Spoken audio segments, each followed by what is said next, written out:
A statement from the U.S. Attorney's Office in the Northern District of California says Holmes and Theranos president Ramesh Sunny Balwani engaged in a multi-million-dollar scheme to defraud investors and a separate scheme to defraud doctors and patients.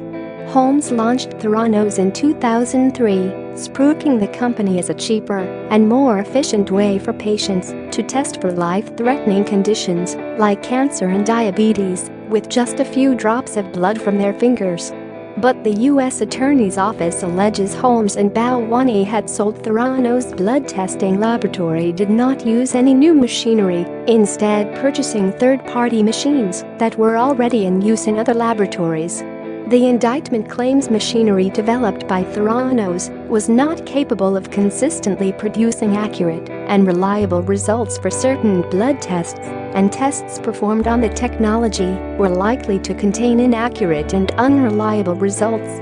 Holmes and Balwani allegedly knew of the product's faults when they pitched their services to doctors and patients, but continued to try and sell the incredible powers of their analyzer, which they referred to as the TSPU, Edison, or minilab, to users and investors.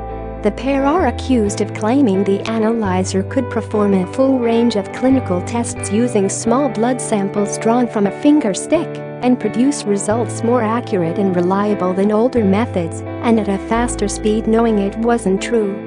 Demonstrations of the technology given to potential investors were allegedly intended to cause potential investors to believe blood tests were being conducted on Theranos' proprietary analyzer when, in fact, the analyzer really was running a null protocol and was not testing the potential investor's blood, the U.S. Attorney's Office said.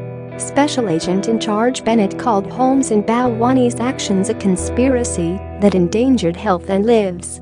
If convicted, Holmes and Balwani face a maximum of 20 years behind bars and a fine of up to $250,000 plus restitution for each charge. Jeffrey B. Coopersmith, Balwani's attorney, said in a statement his client committed no crimes. He did not defraud Theranos investors, who are among the most sophisticated in the world. He did not defraud consumers, but instead worked tirelessly to empower them with access to their own health information, he said. Mr. Balwani is innocent and looks forward to clearing his name at trial. Before the indictment was made public, Theranos announced Holmes had stepped down as CEO, but will stay on as chair of the board.